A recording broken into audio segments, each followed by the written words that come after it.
திருச்சிற்றம்பலம். தில்லையம்பலம். தென்னாடுடைய சிவனே போற்றி, எந்நாட்டவர்க்கும் இறைவா போற்றி, ஏகம்பத்துரையந்தாய் போற்றி, பாகம் பெண்ணுரு ஆனாய் போற்றி, அண்ணாமலை மன்னா போற்றி, கண்ணார் அமுதக்கடலே போற்றி, காவாய் கனகத்திரளே போற்றி, கைலை மலையானே போற்றி போற்றி, அருள் தரும் சிவகாமி அம்மை உடனுரை அருள்மிகு கைலாயநாத பெருமான் திருவடிகள் போற்றி போற்றி, அருள் தரும் சௌந்தரநாயகி அம்மை உடனுரை அருள்மிகு தாழ்ந்தோன்றீஸ்வர பெருமான் திருவடிகள் போற்றி போற்றி, சதுர்முக சந்தேச பெருமான் திருவடிகள் போற்றி போற்றி, அஷ்டபுஜ காலபைரவ பெருமான் திருவடிகள் போற்றி போற்றி, தெளிவு குருவின் திருமேனி காண்டல், தெளிவு குருவின் திருநாமம் செப்பல், தெளிவு குருவின் திருவார்த்தை கேட்டல், தெளிவு குரு சிந்தித்தல் தானே. அருட்குருநாதர் சோமசுந்தர நாயகர் திருவடிகள் போற்றி போற்றி, அருட்குருநாதர் மறைமலையடிகள் நினைவு திருவடிகள் போற்றி போற்றி, அருட்குருநாதர் அழகடிகள் திருவடிகள் போற்றி போற்றி, அருட்குருநாதர் ஆடல் செய்யா திருவடிகள் போற்றி போற்றி, அருட்குருநாதர் ஒளியர செய்யா திருவடிகள் போற்றி போற்றி, எந்தம் ஞானாசிரிய பிரமகனா சுமா ஜானகிராமனையா திருவடிகள் போற்றி போற்றி. குருவாதி வந்த சிவத்தை வணங்கி குவலையும் போற்றும் அடியார் பெருமக்களுடைய திருவடி தாமரைகளை வணங்கி இன்றைய அட்டமி நன்னாளிலே நாம் புதுக்குடி தாழ்ந்தோன்றீஸ்வர பெருமானுடைய திருக்கோயிலிலே வீற்றிருந்து அருள்பாலிக்கின்ற அஷ்டபுஜ காலபைரவ பெருமானுடைய அட்டமி நாள் வேள்வி வழிபாடுகளை தொடர்ந்து இங்கே நம்முடைய சிவாசிவாச்சாரியர் அவர்கள் செய்து வந்து கொண்டிருக்கின்றார்கள். அந்த இனிய விழாவிலே நாம் 63 நாயன்மார்களை பற்றியும் மற்றும் ஞான நூல்களில் இருக்கக்கூடிய அருளியல் சிந்தனைகளையும் தொடர்ந்து சிந்தித்து வருகின்றோம்.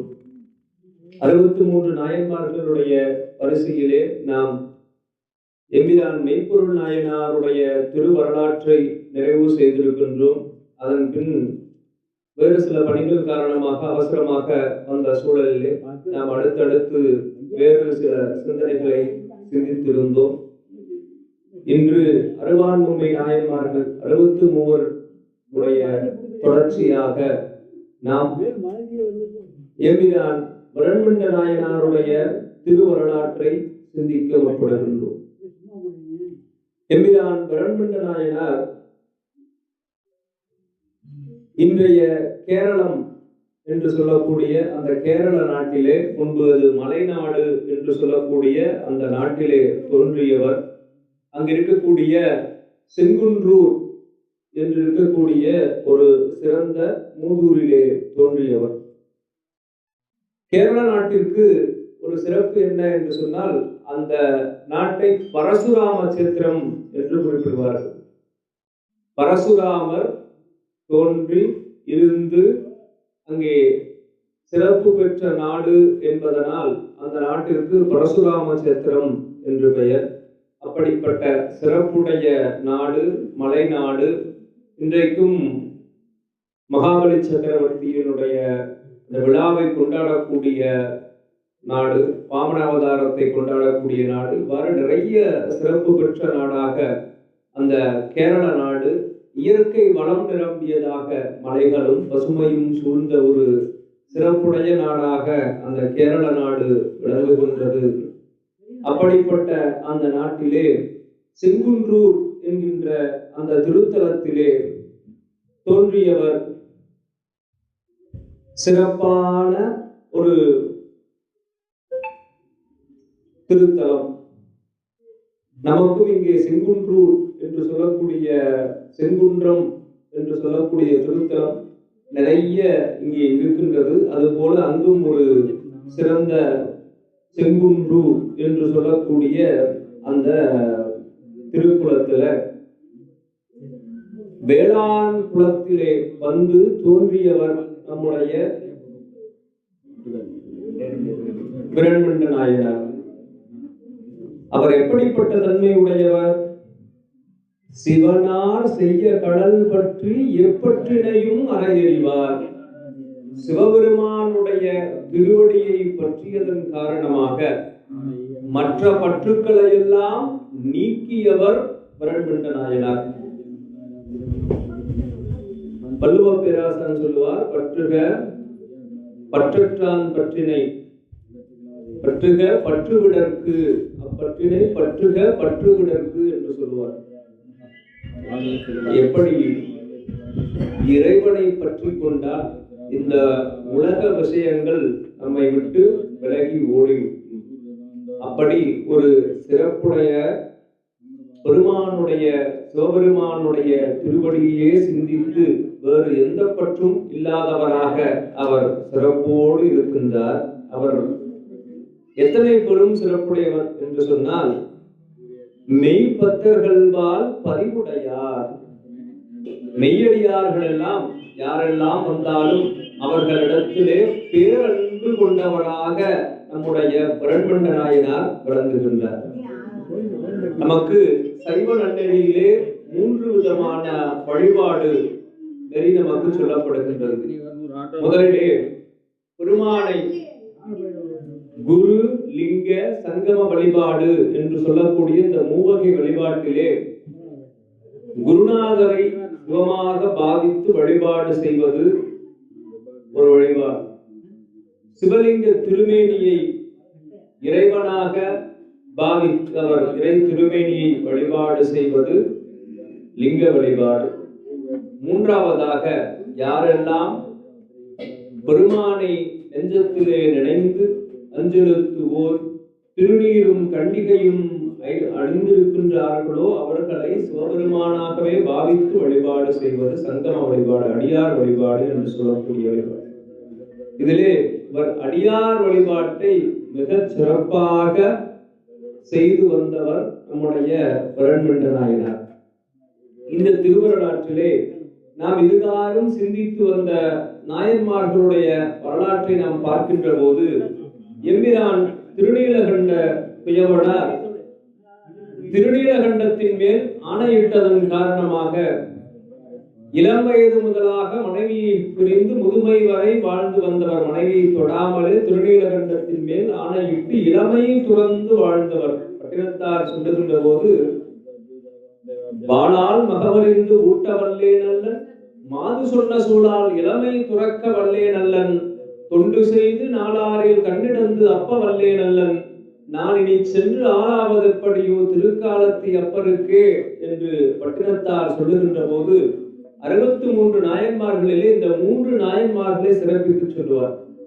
அதிலே முதலிலே சிறுத்தொண்டர், நமக்கு இங்கே அருகிலே இருக்கக்கூடிய திருச்செங்காட்டங்குடியிலே இருக்கக்கூடிய அங்கே திருத்தலத்திலே வாழ்ந்தவர் நம்முடைய சிறுத்தொண்ட நாயனார். வாளால் மகவறிந்து ஊட்டியவர், வாளால் மகவறிந்து ஊட்ட வல்லே நல்லன். அடுத்து இரண்டாவதாக திருத்தில்லையிலே வாழ்ந்த நம்முடைய திருநீலகண்டத்து குயவனாரை சொல்லுகின்றார். திருநீலகண்டத்து குயவனாரை மாது சொன்ன சூழால் இளமை துறக்க வல்லே நல்லன், இளமை முழுவதையும் பெருமானுக்காக கொடுத்தவர். அப்படி பெரும் சிறப்புடையவர் திருநீலகண்டத்து குயவர். அடுத்ததாக இல்லையே எண்ணாத இயற்பகை நாயனார். யார் அடியார்கள் கேட்டாலும் இல்லை என்று சொல்லாத பெரும் சிறப்புடையவர். தன்னுடைய மனைவியையே கொடுத்தவர் இயற்பகையார். அடுத்ததாக நாம் பார்த்து இளையான்குடி மாறநாயனார். அவர் வந்த அடியார்களுக்கெல்லாம் அறுசுவை உணவு கொடுத்து நிறைவாக ஒரு நாள் சிவபெருமானே அடியாராக மழை காலத்திலே இரவு நேரத்திலே வந்தபோது விதைத்த நெல்லை அரித்து கொண்டு வந்து வீட்டினுடைய உத்தரத்தை அறுத்து அங்கே சமைத்து பெருமானுக்கு பரிமாறிய பெரும் சிறப்புடையவர். குபேரனுக்கே தலைமை ஏற்கக்கூடிய தலைவனாக இருக்கக்கூடிய பெரும் பேறு பெற்றவர் என்கிறான் இளையான்குடி மாறநாயனாருடைய திருவருளாற்றை சிந்தித்து.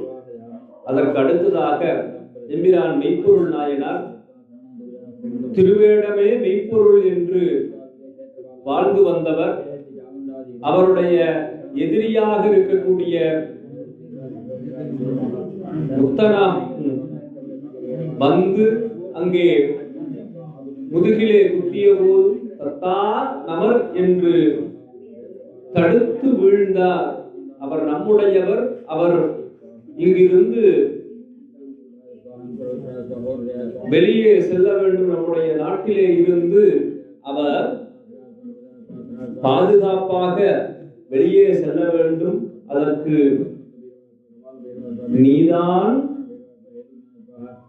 பொறுப்பு என்று தத்தனிடத்திலே அவர் தன்னுடைய உயிரை பிடித்துக் கொண்டு கேட்க, அவ்வாறே தத்தனும் அவரை தீங்கின்றி நம்முடைய நாட்டினுடைய எல்லையை கடந்து விட்டுவிட்டேன் என்று சொல்ல, திருநீற்று அன்பு பாதுகாத்து வைப்பீர் என்று எல்லோருக்கும் திருநீற்றை நீங்கள் போற்றி பாதுகாக்க வேண்டும், அதன் மேல் அன்பு வைக்க வேண்டும் என்று இத்தனை பெரும் திருநீற்றுக்காக தன்னுடைய உயிரையே கொடுத்தவர், தன் மனைவியையே அடியார்க்கு கொடுத்தவர், தன்னுடைய வீட்டையே உடைய உத்தரத்தையே அறுத்து விதைத்த நெல்லை கொண்டு வந்து உணவு சமைத்து கொடுத்தவர், தன்னுடைய மனைவியையே துறந்தவர், இளமையே துறந்தவர். இவர்களெல்லாம் செய்த அளப்பெரும் சாதனை இந்த உலகுக்கு தெரிவதற்கு காரணமாக இருந்தவர் நம்முடைய புரண்மண்ட நாயனார்.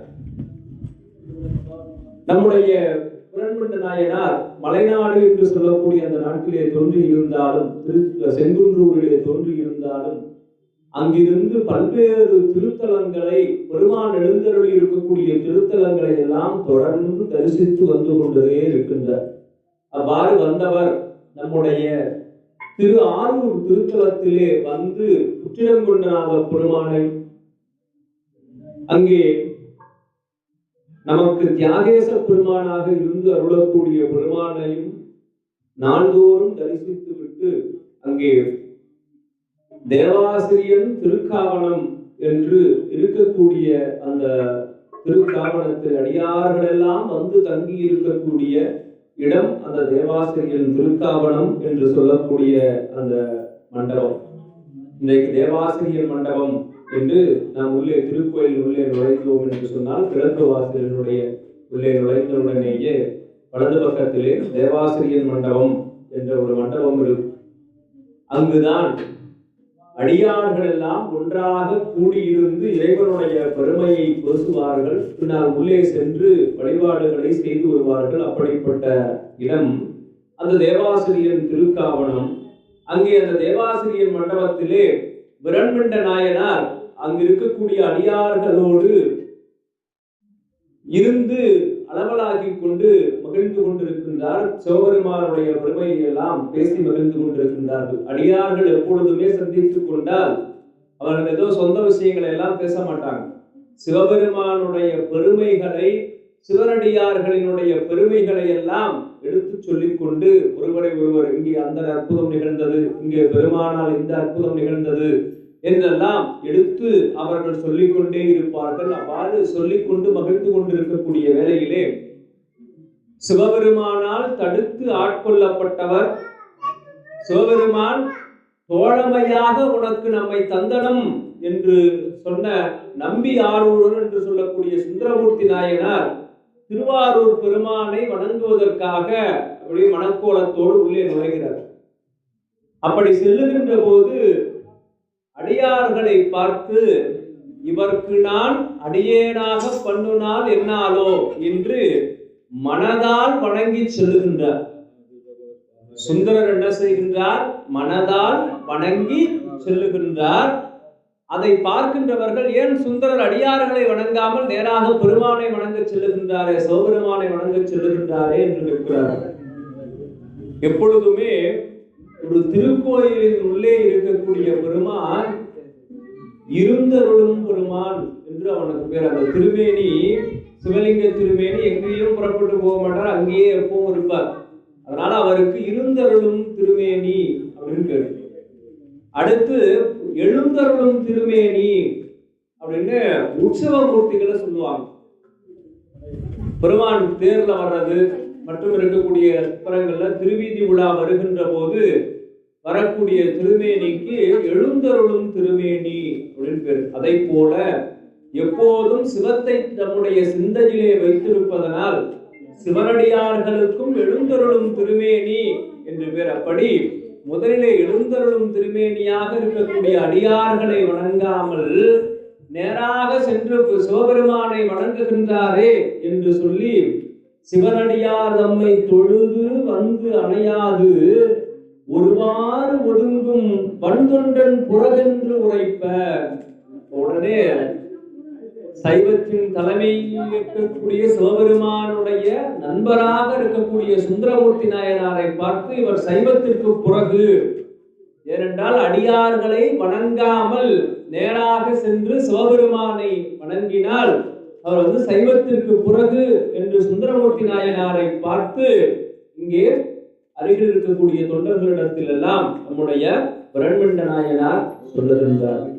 அப்படி சொன்ன உடனேயே அடுத்து அங்கிருந்த ஒருவர் சொல்லுகின்றார், சுவாமி நீங்க சொல்றதெல்லாம் சரி, அவர் சிவனடியார்களை வணங்காமல் நேராக சிவபெருமானிடத்துல போய் வணங்குகின்றார். ஆனா இன்னும் அவருக்கு சிவபெருமான் அருள் செய்கிறாரே, இப்படியா அந்த சிவபெருமானும் சைவ புறகென்று பூனார் அறவும் புனைந்தார்க்கும் புறகென்று உரைக்க மற்ற அவர்வால் போனா அருளை பெற்றார் மற்ற நீ யார் வறுமை கூறுவார். சிவனடியார்களை சென்று வணங்காமல் பெருமானை சென்று வணங்குவது, சிவபெருமானை சென்று வணங்குவது தவறு. அப்படிப்பட்டவருக்கு சிவபெருமான் அருள் கூடாது என்று அடியார்கள் மேல் கொண்ட பேரன்பின் காரணமாக எடுத்து இயம்புகின்றார் விரண்மண்டர். அப்படி விரண்மண்டர் சொன்னவுடனே நல்ல தொண்டர்கள் சொல்வதை நம்முடைய பெருமான் சிவபெருமான் எப்பொழுதுமே உலகிற்கு உணர்த்துவார். உடனே சுந்தரமூர்த்தி நாயனார் புறப்பட்டு போய் சிவபெருமானை பார்த்த உடனே பாட ஆரம்பித்தார். அவர் எப்பவுமே பெருமானை பாடி வழிபாடு செய்வார். அப்படி பாட தொடங்குகின்ற போது சிவபெருமான் சொல்லுகின்றார், நிறுத்து, முதல்ல போய் அடியார்களை போய் பாடிவிட்டு அதன் பின்னால் என்னை பாடு அப்படின்னு சொல்றார். அப்படி சொன்ன உடனேயே சுந்தரர் கேட்கிறார், சுவாமி உங்களையே எனக்கு பாட தெரியாது, நீங்க தானே வெண்ணை நல்லூர்ல பாடுன்னு சொல்லி பித்தா என்று அடியெடுத்து கொடுத்தீங்க, இப்போ உங்களை விட சிறந்தவர்கள் அடியார்கள் சொல்லும் போது நான் எப்படி அவர்களை பாட முடியும் என்று கேட்கிறார். சரி என்ன செய்யறது, நீங்களே எனக்கு உணர்த்துங்கள், நீங்களே எனக்கு அடியெடுத்து கொடுங்கள் என்று சொன்ன போது திருவாரூர் பெருமான் தில்லைவாழ் அந்தணர்தம் அடியார்க்கும் அடியேன் என்று அடியெடுத்து கொடுக்க, அதை தொடர்ந்து நம்முடைய சுந்தரமூர்த்தி நாயனார் 60 நாயன்மார்களுடைய வரலாற்றை எடுத்து சொல்லுகின்றார். திருநீலகண்டத்திலே தொடங்கி திருநீலகண்டத்திலே நிறைவு செய்கிறார். முதல் அடியார், முதல் தில்லைவாழ் அந்தணர்தம் அடியார்க்கும் அடியேன் ஆரூர் பெருமான் சொன்னது. சுந்தரர் முதல்ல சொல்றது திருநீலகண்டத்து குயவனார்க்கு அடியேன் அப்படின்னு சொல்லி ஆரம்பித்து 60 நாயன்மார்களுடைய திரு வரலாற்றை அப்படியே சொல்லிக்கொண்டே வருகிறார்.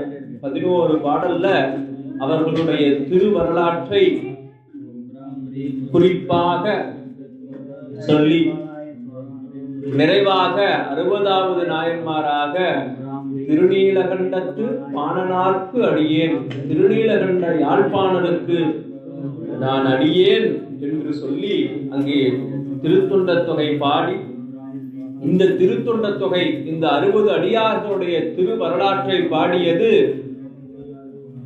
சுந்தரமூர்த்தியாகிய நான் வன்தொண்டனாகிய அடியேன் என்று சொல்லுகின்ற போது அவருடைய தந்தையாருடைய பெயரையும் தாயாருடைய பெயரையும் சேர்த்து சடையன் இசைஞானி காதலன் என்று அங்கே காட்டுகின்றார். அதனால பின்னால வந்த நம்பியாண்டார் நம்பிகள் இப்படி நமக்கு 60 நாயன்மார்களுடைய திரு வரலாற்றை எடுத்து சொன்ன சுந்தரமூர்த்தி நாயனாரையும் அப்படிப்பட்ட பெரும் சிறப்புடைய ஒரு பிள்ளையை பெற்றெடுத்ததற்காக அவர்களுடைய தாயார் இசைஞாரையும் தந்தையார் சடையனாரையும் மேலும் நாயன்மாராக மூவராக சுந்தரமூர்த்தி நாயனாரையும் சேர்த்து 63 என்று அவர்களை ஏற்படுத்தி வைக்கின்றார்கள் என்று சொல்லி, அப்படி இந்த திருத்தொண்ட தொகை தோன்றுவதற்கு காரணமாக இருந்தவர் பிரண்மண்ட நாயனார். அடியாருடைய பெருமை திருத்தொண்ட தொகை முன் பாட செழுமறைகள் ஓலமிடவும் உணர்வடியார் அடியார் உடனாம் உலகென்றால் ஆழம் அமுது செய்தபிரான் அடியார் பெருமை அறிந்தாரார். அந்த அடியாருடைய பெருமையை நம்மால சொல்ல முடியாது. யாரால் அறிந்து கொள்ள முடியும்? பிள்ளையை அறிந்து கரிசமைத்து கொடுத்த சிறுத்தொண்டராயனாரையும் அதே வரிசையிலே வைத்திருக்கின்றார் சிவபெருமான். நாம் இதை பார்க்கின்ற போது என்ன சொல்லுவோம்? பெற்ற பிள்ளையை அறுத்து கரிசமைப்பது எவ்வளவு பெரிய விஷயம்.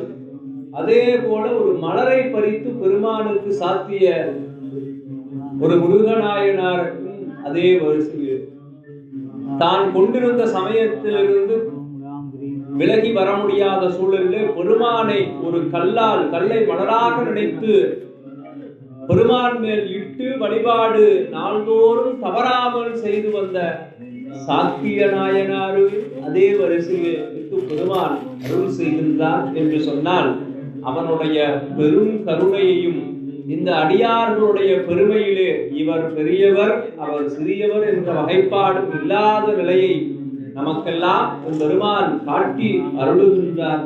அவர்களுடைய பெருமையை நம்மால் சொல்லிவிட முடியாது என்றாலும் கூட தெய்வ சேக்கடார் பெருமான் ஆசை துறப்ப அறைகுவேன். எதனால சொல்றீங்க? யாராலே சொல்ல முடியாதுன்னு சொல்றீங்களா, அப்புறம் ஏன் நீங்க சொல்றீங்க என்று தெய்வ சேக்கடார் பெருமானிடத்துல கேட்கின்ற போது அவர்களுடைய பெருமையை எல்லாம் எனக்கு சொல்லணும்னு ஆசை, அதனால் நான் சொல்லுகின்றேன் என்று அங்கே அவர் குறிப்பிடுகின்றார். அப்படி இந்த திருத்தொண்ட தொகை என்று சொல்லக்கூடிய இந்த 63 நாயன்மார்களுடைய திருவரலாறை முதன்மையாக கொண்டு பின்னால் நம்பியாண்டார் நம்பிகள் திருத்தொண்டர் திரு அந்தாதி என்று சொல்லி ஒருவருக்கு ஒரு அடியிலே வரலாறை சொன்ன சுந்தரமூர்த்தி நாயனாருடைய அந்த திருத்தொண்ட தொகையை முதல் நூலாக எடுத்துக்கொண்டு ஒரு நாயன்மாருக்கு ஒரு பாடல் வீதம் திருத்தொண்டர் திருவந்தாதியாக அதை கொஞ்சம் விரிவாக்கி நம்பியாண்டார் நம்பிகள் செய்திருக்கின்றார். அதனை அடுத்து அதை மேலும் விரிவாக்கி நமக்கெல்லாம் புரியும்படியாக மிகச் சிறப்பாக தெய்வ சேக்கிழார் பெருமான் விரி நூலாக திருத்தொண்டர் புராணத்தை நமக்கு சிந்திக்க தந்திருக்கின்றார்கள். அந்த வகையிலே 6வது நாயன்மாராக விளங்கக்கூடிய எம்பிரான் விரண்மண்ட நாயனார் தான் நாம் இன்றைக்கு இந்த அடியார் பெருமக்களினுடைய வரலாறை 63 நாயன்மார் பெருமக்களினுடைய திரு வரலாறை நாம் சிந்திப்பதற்கு காரணமாக இருக்கின்றார் என்று சொல்லி காரணமாக இருந்தார் என்று சொல்லி அவருடைய திருவடியை வணங்கி மகிழ்ந்து மேலும் நாம் இன்றைக்கு இன்னும் சில கால அவகாசம் நமக்கு இருப்பதன் காரணமாக அடுத்ததாக நாம் எம்பிரான் அமர்நீதி நாயனார் என்று சொல்லக்கூடிய ஒரு அமர்நீதி நாயனாருடைய திருவரலாற்றை நாம் பார்க்கலாம். அமர்நீதி நாயனார் இங்கே நம்முடைய சோழவள நாட்டிலே பழையாறை என்று சொல்லக்கூடிய அந்த திருத்தலத்திலே தோன்றியவர், வணிகர் குலத்திலே தோன்றியவர். அவர் திருநல்லூர் என்று சொல்லக்கூடிய அந்த திருத்தலத்தில திருமணம் அமைத்து வரக்கூடிய அடியார்களுக்கெல்லாம் அமுது செய்வித்து அங்கே இருந்து அவர்களுக்கு கோவண ஆடையும் கொடுத்து அவர்களுக்கெல்லாம் பணிவிடை செய்து கொண்டே வருகின்றார். அவ்வாறு வந்து கொண்டிருக்கக்கூடிய காலத்துல இவருடைய பெருமையை உலகுக்கு உணர்த்த வேண்டும் என்று நினைத்த பெருமான் அங்கே ஒரு அந்தனர் வடிவத்திலே பிரம்மச்சாரி வடிவத்திலே புறப்பட்டு வருகிறார். எப்படி வருகிறார்? ஒரு அழகான அவருடைய இயல்பான கோலம் இருக்கின்றது இல்லையா? நீண்ட சடைமுடி, அதிலே கங்கை, அதிலே பிறைச்சந்திரன், இது போன்ற அந்த கோலங்களை எல்லாம் மறைத்து கொண்டு ஒரு சாதாரணமாக மானிட வடிவத்திலே புறப்பட்டு கையிலே ஒரு தண்டு ஒன்றை ஏந்தி கொண்டு அதிலே 2 கோவணத்தை கட்டி கொண்டு இடையிலே இன்னொரு கோவணத்தை அணிந்து கொண்டு படியே புறப்பட்டு நம்முடைய அமர்நீதி நாயனார் இருக்கக்கூடிய அந்த திருமடம் இருக்கக்கூடிய திருநல்லூர் திருத்தலத்திற்கு வந்து சேருகின்றார் சிவபெருமான். அப்படி வந்த உடனே பார்க்கிறார். பார்த்த உடனே இங்கு அடியார்கள் எல்லாம் அமர்நீதி நாயனாருடைய திருமணம் எது, இங்கு அடியார்கள் எல்லாம் அமுது செய்வது, இதையெல்லாம் கேள்விப்பட்டு நான் உங்களை பார்க்க வந்தேன். நான் இவ்வாறு சென்று காவிரியில நீராடி விட்டு பெருமானை தரிசிக்க வேண்டும். ஆனால் இப்பொழுது மழை வருவதை போல இருக்கிறது. அதனால் நான் கொண்டு செல்லக்கூடிய இந்த கோவணம், தண்டில் இருக்கக்கூடிய கோவணத்தை எடுத்துக்கொண்டே சென்றால் அது மழையிலே நனைந்து விடும். அதனால உங்களிடத்திலே நீங்கள் இதை வைத்துக் கொண்டு பின்னால் நான் குளித்து விட்டு வந்த போது இந்த ஈர உடையை மாற்றுவதற்கு, ஈர கோவணத்தை மாற்றுவதற்காக நீங்கள் கொடுக்க வேண்டும் என்று அமர்நீதி நாயனாரிடத்திலே கொண்டு போய் கொடுக்கிறார். சரி கொடுங்க என்று வாங்கி கொண்டு அவர் பெருமான் சிவபெருமான் மறையவர் வேடத்திலே வந்த சிவபெருமான் புறப்பட்டு செல்லுகின்றார். அப்படி சென்று விட்டு சிறிது நேரம் கழித்து அப்படியே நனைந்து போய் வருகிறார். அதை செக்குலார் பெருமான் சொல்லுகின்றார், இவர் எங்க போய் மழை பெய்தது, மழையிலே நனைந்து வந்தாரா, இல்லை அவருடைய சடைமுடியிலே இருந்த கங்கையை நீரிலே தெளித்து கொண்டு அதிலே நனைந்து வந்தாரா, இல்லை உண்மையிலேயே அவர் சொன்னதை போல காவிரியிலே நீராடித்தான் நனைந்து வந்தாரா, எப்படியோ தெரியவில்லை. ஆனால் அவர் நனைந்து கொண்டே வந்தார் என்று காட்டுகின்றார். அப்படி அந்த நனைந்து வந்த உடைய சிவபெருமான், நான் உனக்கு உன்னிடத்திலே கோவணம் கொடுத்து வைத்திருந்தேன் இல்லையா, ஒரு தண்டுல ஒரு கோவணத்தை அவிழ்த்து அமர்நீதி நாயனாரிடத்திலே இதை பத்திரமாக வைத்திருந்து தாருங்கள் கொடுத்துட்டு வந்தார். இப்ப இவர் கையிலே தண்டிலே இருந்த 2 கோவணத்துல ஒரு கோவணத்தை அமர்நீதி நாயனார்கிட்ட கொடுத்துட்டார். ஒரு கோவணம் இவர் கையோட கொண்டு போனார். ஏற்கனவே கட்டி இருந்த கோவணம் மொத்தம் 3 கோவணம்.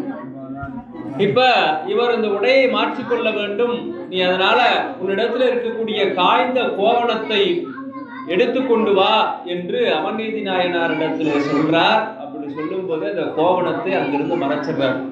எப்படி நம்ம முதல் நாயன்மார் திருநீலகண்டத்து குயவனாரிடத்துல ஓடு கொடுத்துட்டு இவர் போய் கேட்கும் போது மறைச்சிட்டாரோ, அதை போலவே இங்கேயும் அமர்நீதி நாயனாருடைய வரலாற்றிலையும் அவர்கிட்ட வந்து கோவணத்தை கேட்கும் போது கோவணத்தை மறைச்சிட்டார். அதனால தெய்வ செக்குலார் பெருமான் சொல்றார், சிவபெருமானுக்கு என்ன பேரா, கோவண கல்வர். கோவணத்தை இவரே கொடுத்துட்டு இவரே எடுத்துக்கிட்டார். அப்படி அந்த கோவணத்தை போய் கேட்கிறார். கேட்ட உடனே இவர் போய் தேடுறார். அமர்நீதி நாயனார் பாதுகாப்பா ஒரு இடத்துல வச்சிருந்தோமே, அந்த கோவணம் இப்போ எங்கேயும் காணாமே, ஏற்கனவே இவர் வைத்திருக்கக்கூடிய கோவணத்துல எங்கேயாவது கலந்துருச்சான்னு சுத்தி சுத்தி தேடுறார். அப்ப வெளியே இருந்த சிவபெருமான் கேட்கிறார், என்னப்பா சீக்கிரமா வரேன்னு போய் எடுத்துட்டு வரேன்ட்டு போனா இது வரைக்கும் வரவே இல்லையே, என்னாச்சு அப்படின்னு கேட்கும் போது, ஐயா நீங்க கொடுத்த கோவணம் காணாம போயிடுச்சு அப்படின்னு சொல்றாரு. சொன்ன உடனே நல்லா இருக்குப்பா, அந்த திருநீலகண்டர் கூட பரவாயில்ல, நான் கொடுத்துட்டு சில வருஷம் கழிச்சு வந்து கேட்டேன் காணான்னு சொன்னா, நான் கொடுத்துட்டு ஆத்துக்கு போய் குளிச்சுட்டு வர்றதுக்குள்ள நீ என் கோவணத்தை காணான்னு சொல்ற, இதை எவ்வளவு பத்திரமா வச்சிருக்கணும்னு நான் உங்ககிட்ட சொல்லிட்டு தானே போனேன் அப்படின்னு கேட்டுட்டு திரும்ப சொல்றாரு, என்ன சொல்ற நீ அப்படின்னு. இல்லை மன்னிச்சுக்கங்க, நான் வேற நல்ல கோவணமா கொடுக்குறேன். இல்லை இல்லை எனக்கு என்னோட கோவணம் தான் வேணும், அங்க எப்படி என்னோட ஓடு தான் வேணும்னு கேட்கிறாரோ அதே போல இங்கேயும் என்னுடைய கோவணம் தான் வேணும் அப்படின்னு கேட்கிறாரு. இல்லைங்க கோவணம்லாம் எங்க போச்சுன்னு தெரியல, அது கிழித்த கோவணம், இது நான் நெய்து கொடுக்கக்கூடிய கோவணம், அதனால நீங்க இதை பெற்றுக்கொள்றது சரி. ஒரு தராசு தட்டு எடுத்துட்டு வா, என்னுடைய கோவணத்தை நான் இன்னொரு கோவணம் இருக்கு இல்லையா, எடுத்து கொடுத்த கோவணம் தவிர இங்கே ஒரு கோவணம் தண்டுல இருக்கு, அதை அவிழ்த்து நான் இந்த தராசு தட்டுல வைக்கிறேன், அதுக்கு சமமா நீ கோவணத்துக்கு சமமா பொருள் கொடு, நான் ஏத்துக்கிறேன் அப்படின்னு சொல்றாரு சகோதரன். சரின்னு சொல்லி அமர்நீதி நாயனார் கொண்டு வந்து ஒரு கோவணம், ஈரமான கோவணத்தை சிவபெருமான் வைக்கிறார். அப்படி வைத்த உடனே அதற்கு நேர் எதிர் தராசு தட்டுல ஒரு கோவணம் இருக்கு, இன்னொரு கோவணத்தை கொண்டு வந்து வைக்கிறார், சமமாகல. நிறைய கோவணத்தை கொண்டு வந்து வைக்கிறார், சமமாகல. அடுத்து பார்க்கிறார், பட்டு துணி முதலாக இருக்கக்கூடிய எல்லாத்தையும் கொண்டு வந்து வைக்கிறார், சமமாகல. எல்லாரும் அதிசயமா பார்க்கறாங்க, என்ன இது தராசு தட்டுல ஒரு பக்கம் ஒரு கோவணத்தை வச்சா இந்த பக்கம் இன்னும் கொஞ்சம் துணியை வச்சா உடனே சரியாயிடும் இல்ல, இத்தனை வகையான துணிகளை கொண்டு வந்து வைத்தும் சரியாகல. அப்ப போய் அவரிடத்துல கேட்கிறார், என்ன மாயம் தெரியலன்ட்டு போய் அடியவர் கோலத்துல மறையவர் வேடத்துல வந்த சிவபெருமானிடத்துல சென்று கேட்கிறார், சுவாமி இதுவரைக்கும் நான் நூல் வர்க்கம் முதலாக துகில் வர்க்கம் எல்லாம் என்கிட்ட இருக்கிற ஆடை எல்லாம் தூய்மையான ஆடை எல்லாம் கொண்டு வந்து வச்சுட்டேன். இந்த தராசு தட்டு சமமாகல. அதனால நான் என்னிடத்துல இருக்கக்கூடிய மற்ற பொருள்களையும் இந்த தராசில இடுவதற்கு நீங்க அனுமதி கொடுக்கணும் அப்படின்னு இருக்கிறார். ஏன் முன்ன கோவணத்தை வச்சுட்டு திரும்ப பட்டு முதலான ஆடைகளை வைக்கும் போது அனுமதி கேட்கல?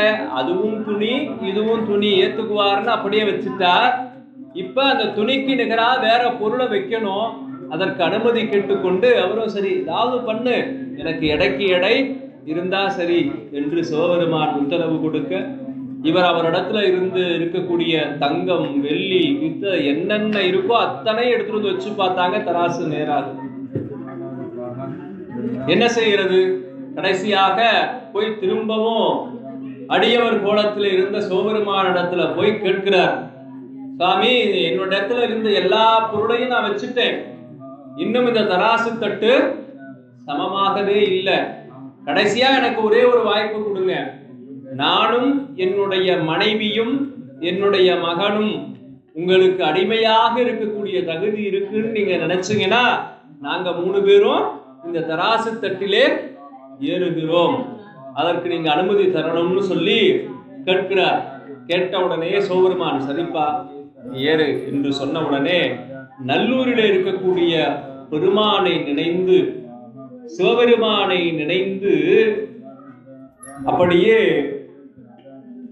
மனதிலே நினைந்து போற்றுகிறார். அஞ்செழுத்து ஓதி இழைத்த அன்பினில் இறை திருநீற்று மெய்யடிமை பிழைத்திலோம் எனில் பெருந்துளை நேர்நிற்க என்று மழைத்தடம் கொளில் திருநல்லூர் இறைவரை வணங்கி தழைத்த அஞ்செழுத்து ஓதினார் ஏறினார் தட்டில். நாங்க திருநீறு பூசியவர்களுக்கு இதுவரை எந்த குற்றமும் செய்யாமல் அவர்களை சிவபெருமானாகவே பாவித்து வழிபாடு செய்து வந்தது உண்மையானால், திருநல்லூரில் இருக்கக்கூடிய பெருமானே, இந்த தராசு தட்டு நாங்கள் ஏறியவுடனே சமமாக வேண்டும் என்று பெருமானிடத்தில் வேண்டுகோள் வைத்துவிட்டு அஞ்செழுத்தை ஓதிக்கொண்டே அந்த தராசு தட்டை வலம் வந்து அந்த தராசு தட்டிலே அமர்நீதி நாயனாரும் அவருடைய மனைவியாரும் அவருடைய மகனும் அந்த தராசு தட்டிலே ஏறி நிற்கிறார்கள்.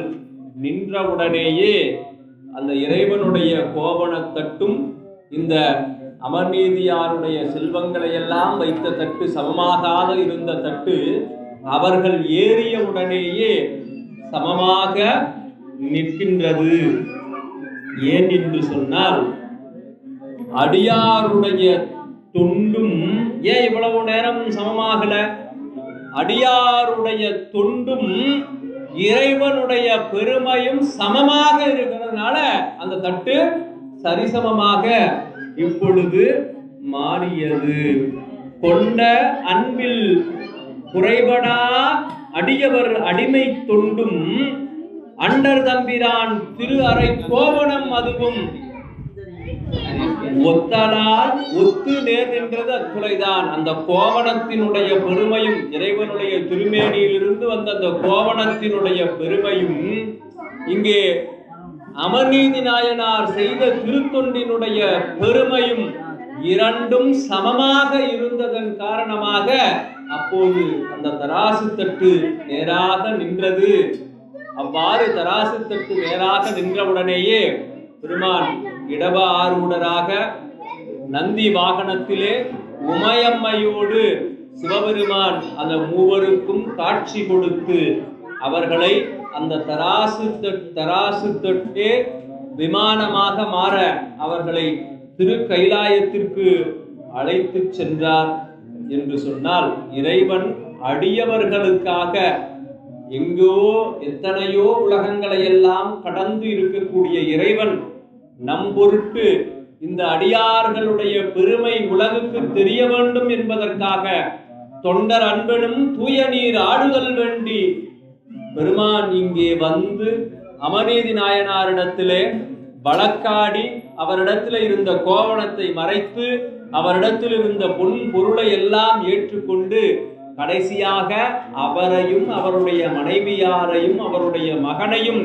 தராசு தட்டிலே ஏற்றி தனக்கு அடிமையாக ஏற்றுக்கொண்டு திருக்கைலாய மலைக்கு செல்லுகின்றார் என்று சொன்னால் அந்த 3 பேரை நல்வழிப்படுத்த வேண்டும், முக்திக்கு அழைக்க வேண்டும் என்பதற்காக எல்லாம் வல்ல சிவபெருமான் கங்கையை மறைத்து, பிறை சந்திரனை மறைத்து, தன்னுடைய சடைமுடியை மறைத்து, இடப்பாகத்தில் இருக்கக்கூடிய உமையம்மையை மறைத்து, பன்றியினுடைய கொம்பை மறைத்து, யானை தோலை மறைத்து, புலித்தோலை மறைத்து, கையில் இருக்கக்கூடிய திரிசூலம், டமருகம், இன்னும் என்னென்ன அவருடைய பெருமைகள் எல்லாம் இருக்கின்றதோ அத்தனையையும் மறைத்து கொண்டு எங்கேயும் தோயாத திருவடி, அடியார்களுடைய இல்லத்தோறும் தோய்ந்த திருவடியாக இருக்கக்கூடிய அந்த சிவபெருமான் தேவர்களும் மூவர்களும் காணாத அந்த திருவடி இம்மண்ணிலே தோய வந்து நம் போன்றவர்களை எல்லாம், இந்த சிவ சிந்தனையிலே இருக்கக்கூடியவர்களை எல்லாம்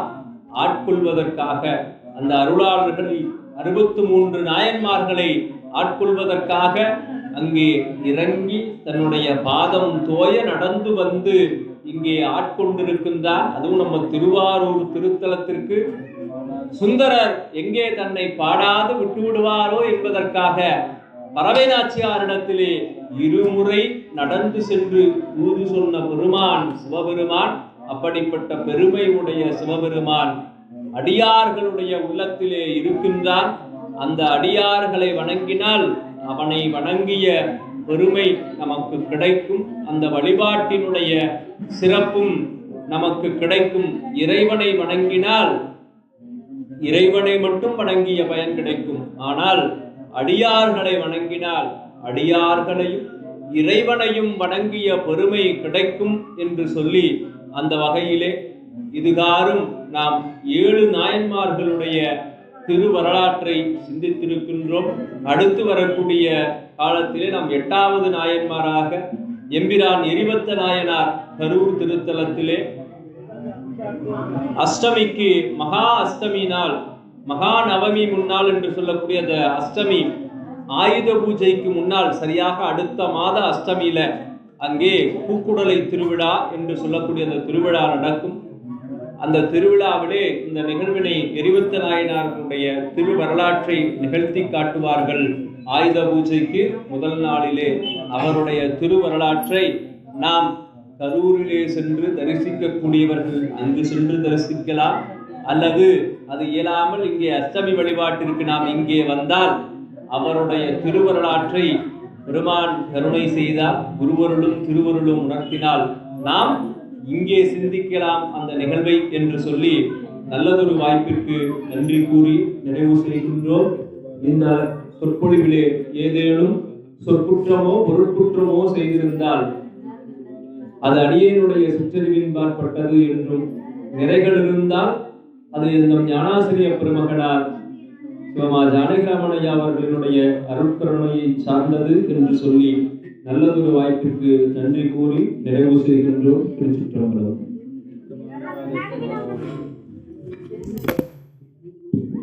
ஓம் சத்யோ ஜாதம் ஜாதோ ஜாதாரே